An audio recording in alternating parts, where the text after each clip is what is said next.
birgina mana shunaqa gitara qilib sizlar ham bir marta bo'lsa ham o'ynab ko'rgan bo'lsanglar kerak yoshli keladi. Hozir bo'lsa bu bizning o'rtog'imizga aylangan.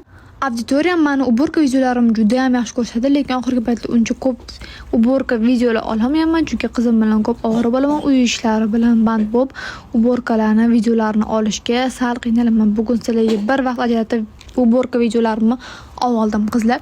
Oxirgi paytlar o'zi menga juda ham mash savol ko'p berishyapti. O'zi siz ajrashisizmi yoki qaynona qaynotangiz bilanmi?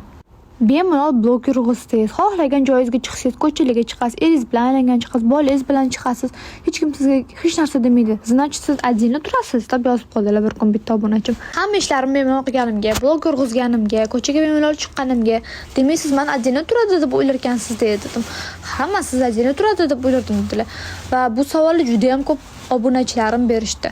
Qizlar, ajinda turish degani bu maza qilib yashash degani ham emas va qaynona qaynota bilan turadi degani bu juda ham unga qiyin degani ham emas. Masalan, men qaynona qaynotam bilan birga turaman, lekin men bundan umuman qiynalmayman. Menga naborot yaxshi deyman. Doim meni qo'llab-quvvatlashadi, xohlagan ishimni qilishimga ruxsat berishadi. Va hozir ham masalan sizlarga motivatsion videolarim bu menga yana ham motivatsiya beradi, ularni yo'q demasligi.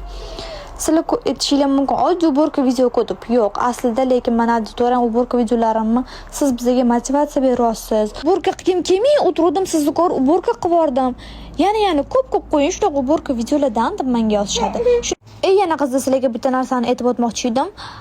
Erim menga shart qo'ydilar. Agar 50 mingta podpисчикка 3-4 oy ichida yig'a olsang, gift konkurs qilamiz va unga telefon, har xil katta sovg'alar olib beraman dedilar. Qizlar, iltimos shuning uchun menga podpiska bo'lib menga yordam berishlarini so'rab qolaman.